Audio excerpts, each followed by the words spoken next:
Capítulo 4. Numa cidade estranha. No dia imediato, pusemo-nos em marcha. Respondendo-nos às arguições efetivas, o instrutor informou-nos de que teríamos apenas alguns dias de ausência. Além dos serviços referentes ao encargo particular que nos mobilizava, entraríamos em algumas atividades secundárias de auxílio.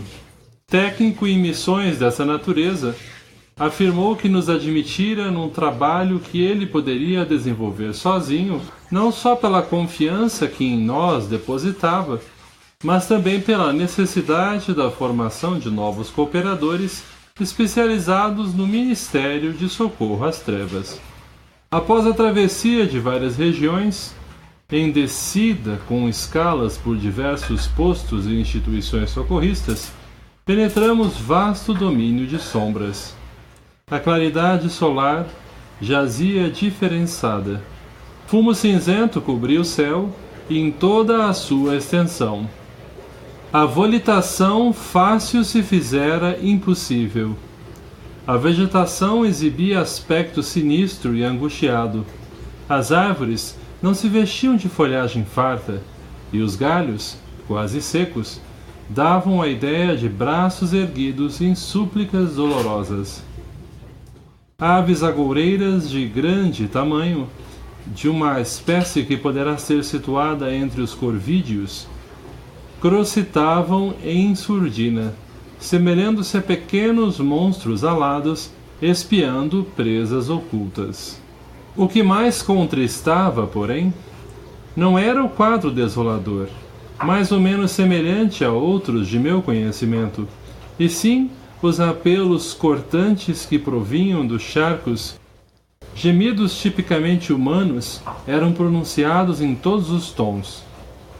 Acredito, teríamos examinado individualmente os sofredores que aí se localizavam, se nos entregássemos à detida apreciação. Todavia, Gúbio, à maneira de outros instrutores, não se detinha para atender à curiosidade improfícua.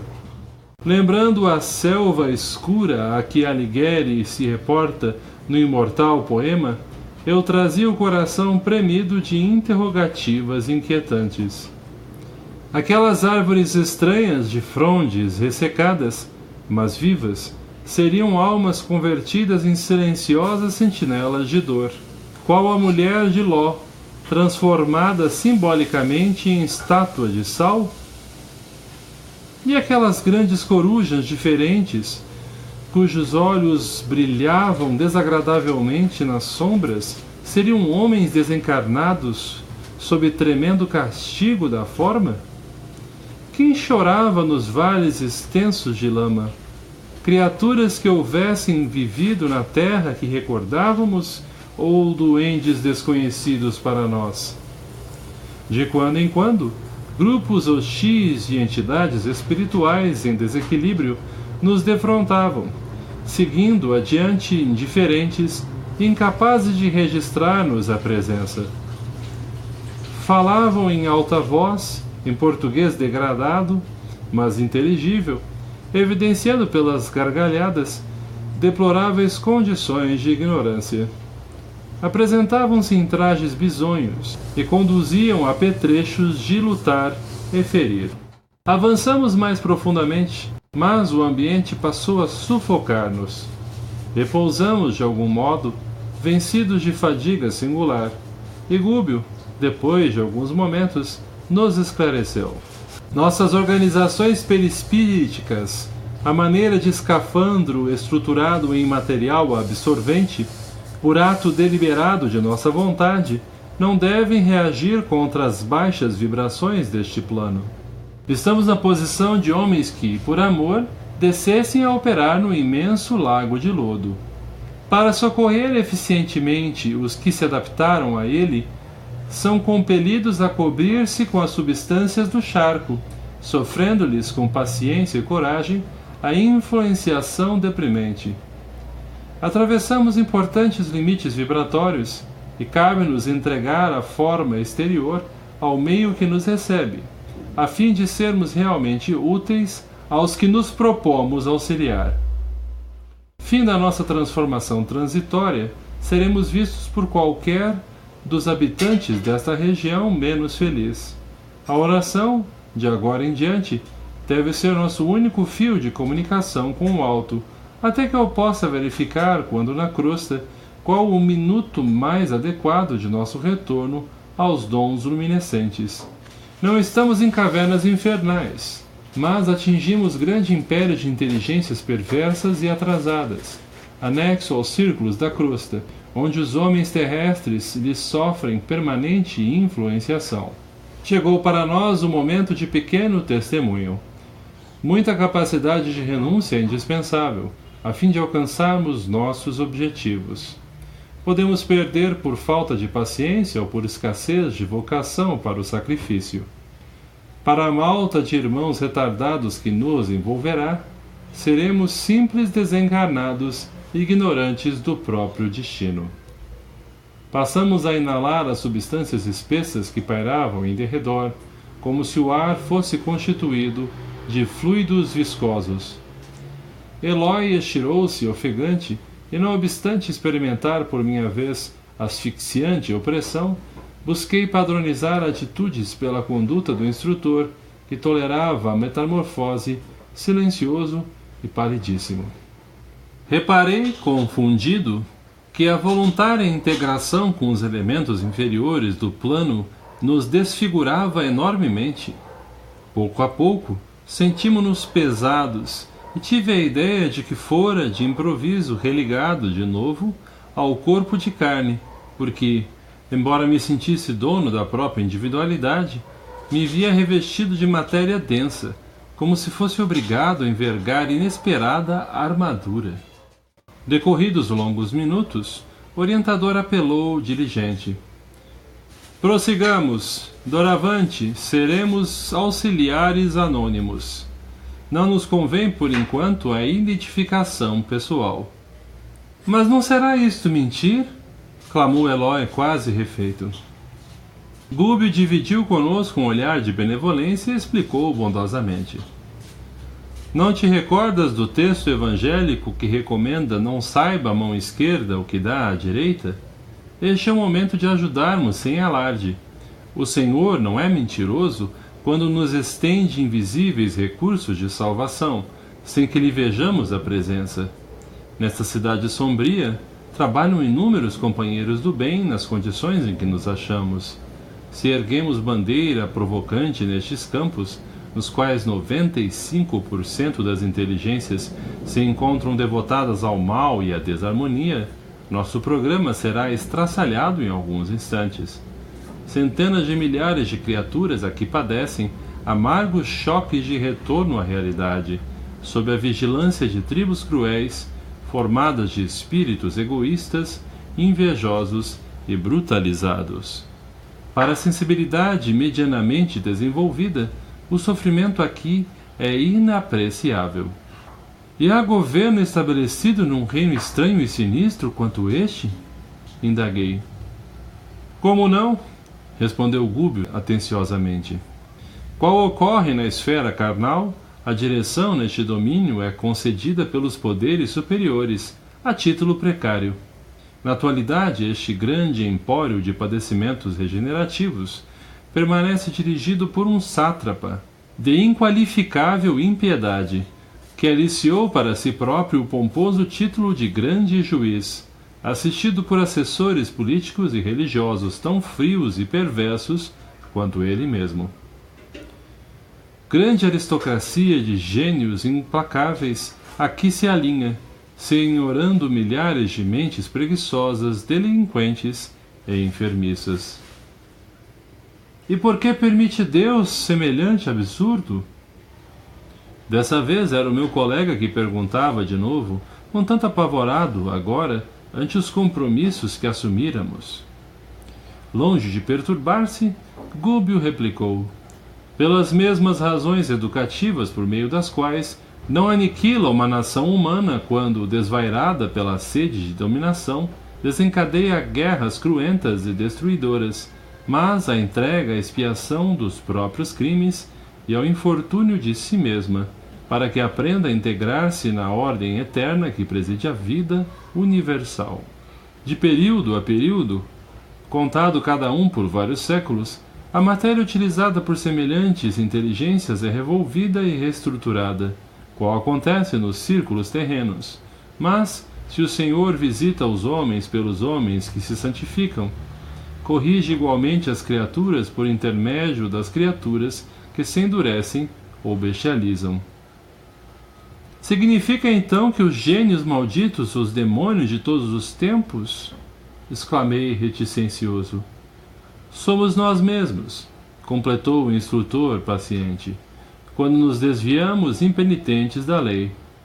Já perambulamos por estes sítios sombrios e inquietantes, mas os choques biológicos do renascimento e da desencarnação, mais ou menos recentes, não te permitem, nem a Eloy, o desabrocho de reminiscências completas do passado. Comigo, porém, a situação é diversa. A extensão de meu tempo na vida livre já me confere recordações mais dilatadas e, de antemão, conheço as lições que constituam novidade. Muitos de nossos companheiros, guindados à altura, não mais identificam nestas paragens senão motivos de cansaço, repugnância e pavor.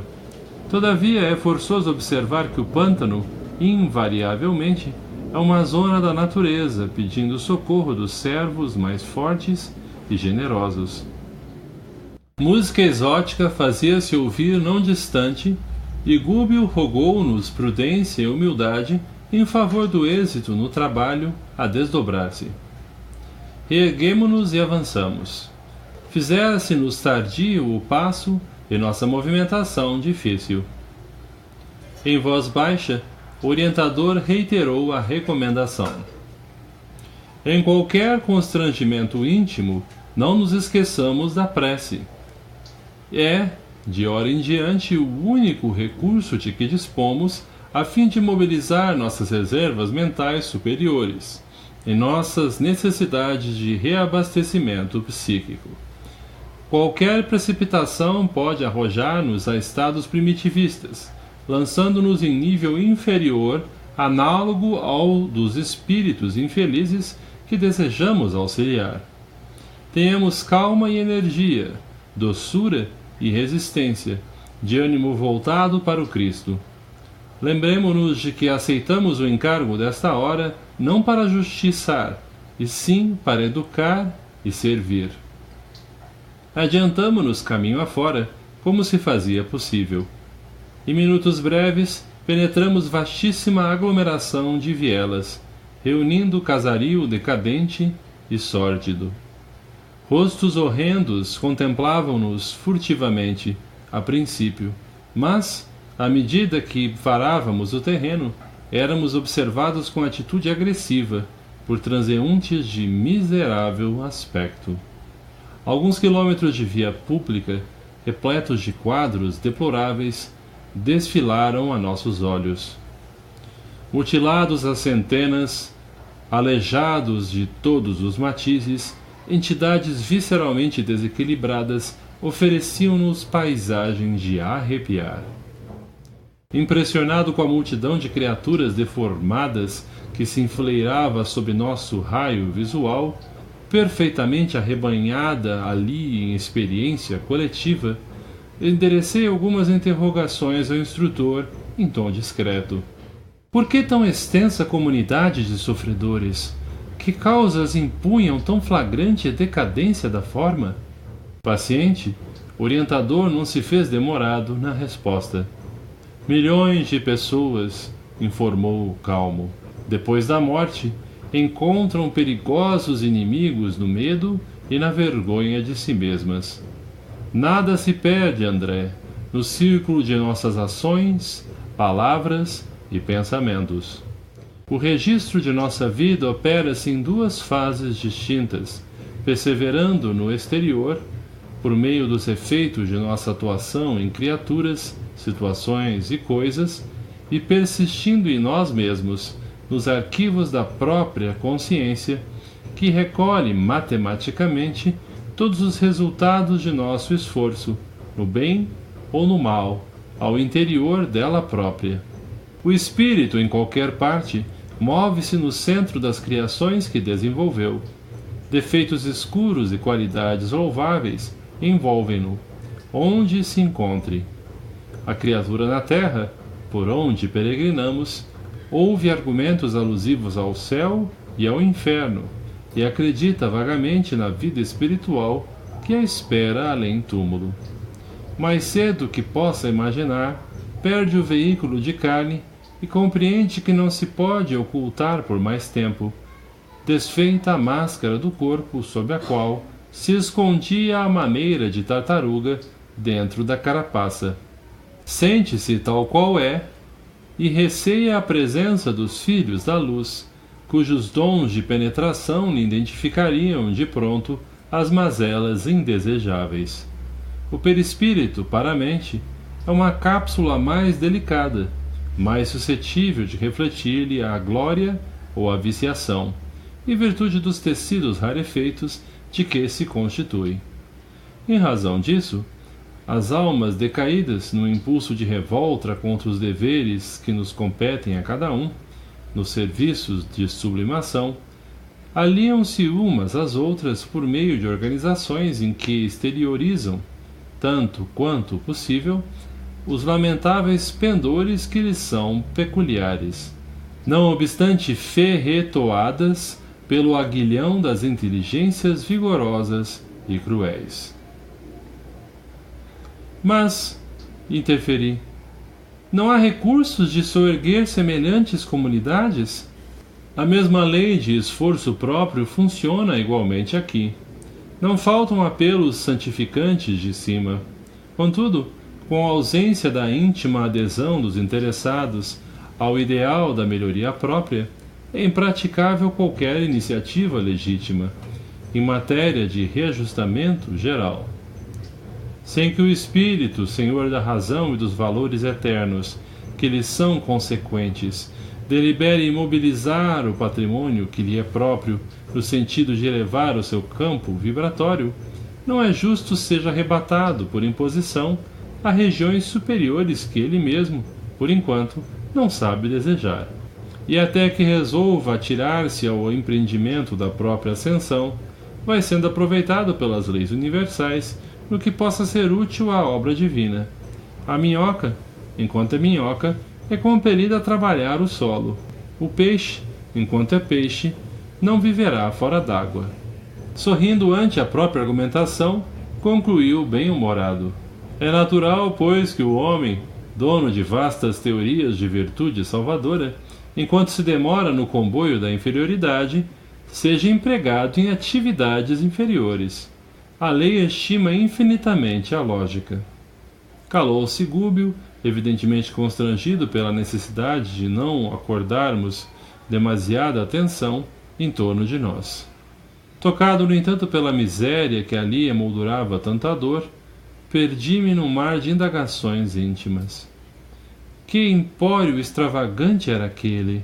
Algum país onde vicejassem tipos subhumanos? Eu sabia que semelhantes criaturas não envergavam corpos carnais, e que se congregavam num reino purgatorial, em benefício próprio. Entretanto, vestiam-se de roupagens de matéria francamente imunda. Lambroso e Freud encontrariam aí extenso material de observação. Incontáveis tipos que interessariam de perto a criminologia e a psicanálise vagueavam absortos, sem rumo. Exemplares inúmeros de pigmeus, cuja natureza em si ainda não posso precisar, passavam por nós, aos magotes.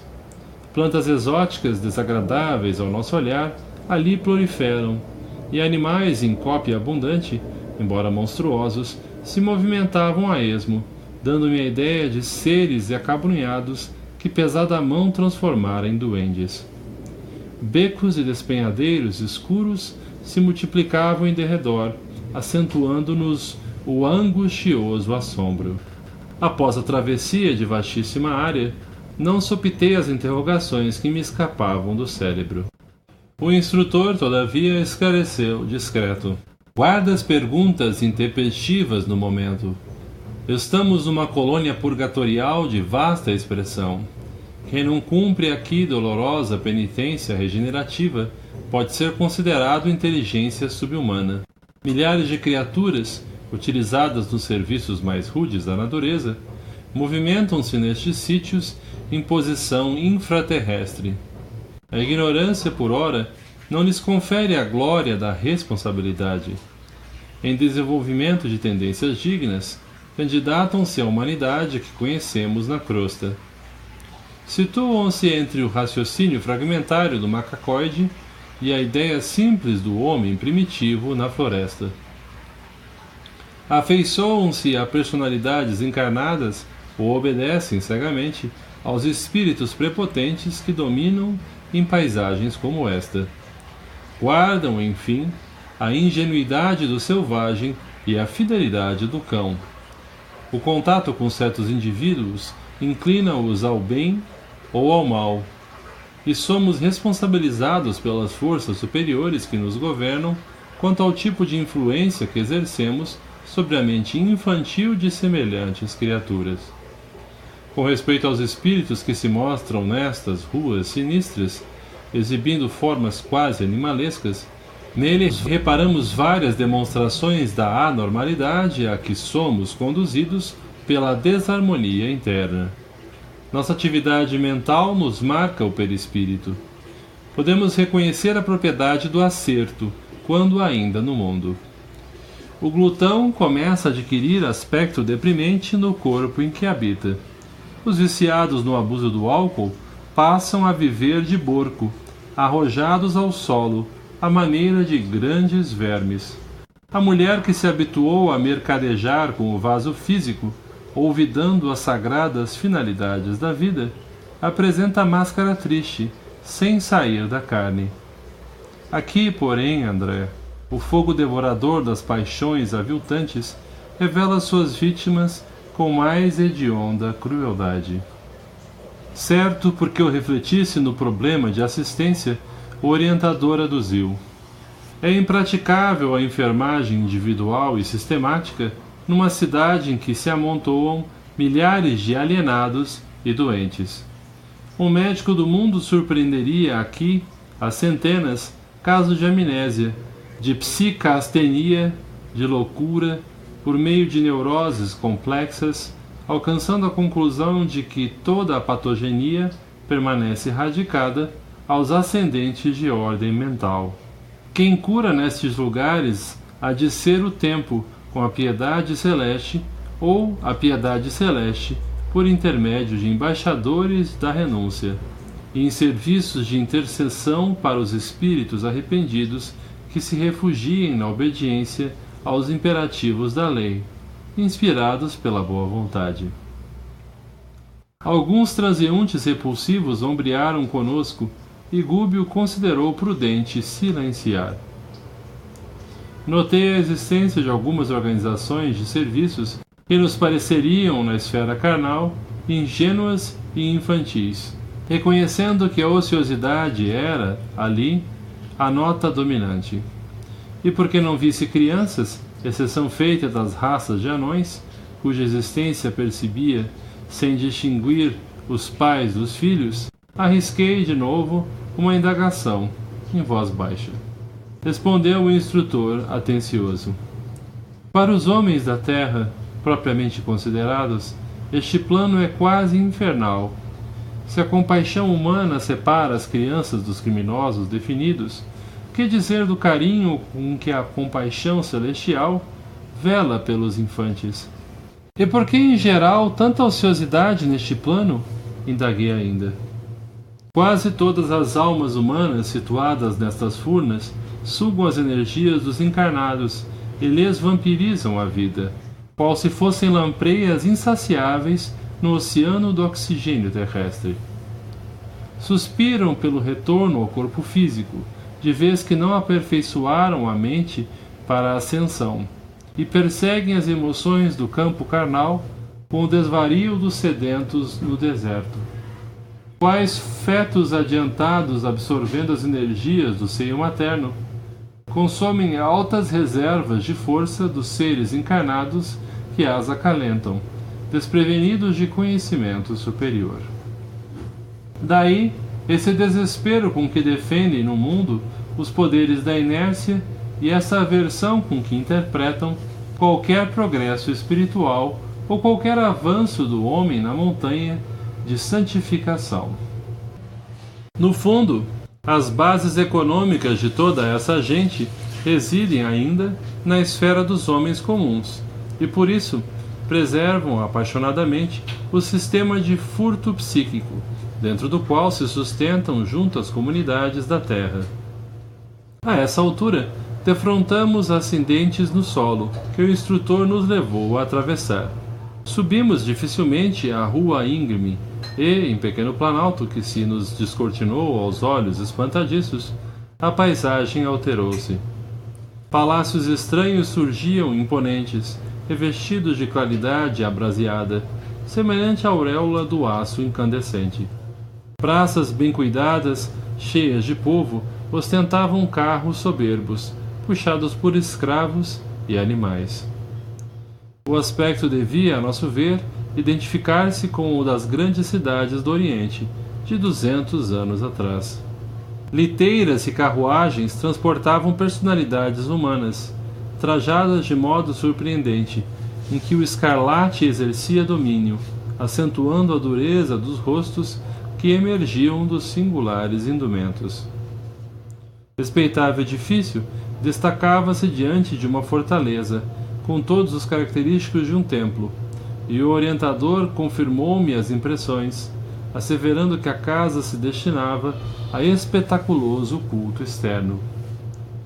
Enquanto nos movimentávamos, admirando o suntuoso casario em contraste chocante com o vasto reino de miséria que atravessáramos, alguém nos interpelou descortês.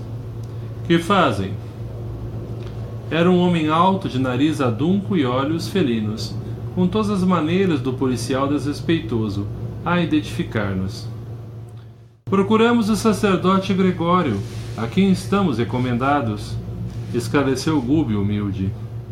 O estranho pôs-se à frente, determinou-lhe acompanhássemos as passadas, em silêncio, e guiou-nos a um casarão de feio aspecto. É aqui, disse em tom seco e, após apresentar-nos a um homem maduro, envolvido em longa e complicada túnica, retirou-se. Gregório não nos recebeu hospitaleiramente. Fitou em Gúbio os olhos desconfiados de fera surpreendida e interrogou. Vieram da crosta há muito tempo? Sim, respondeu nosso instrutor, e temos necessidade de auxílio. Já foram examinados? Não. E quem os enviou? Inquiriu o sacerdote sob visível perturbação. Certa mensageira de nome Matilde. O anfitrião estremeceu, mas observou implacável. Não sei quem seja. Todavia, podem entrar. Tenho serviços nos ministérios e não posso ouvi-los agora. Amanhã, porém, ao anoitecer, serão levados aos setores de seleção antes de admitidos ao meu serviço. Nem mais uma palavra. Entregues a um servidor de fisionomia desagradável, demandamos porão escuro, e confesso que acompanhei Gúbio e Eloy, de alma conturbada por receio absorvente e indefinível.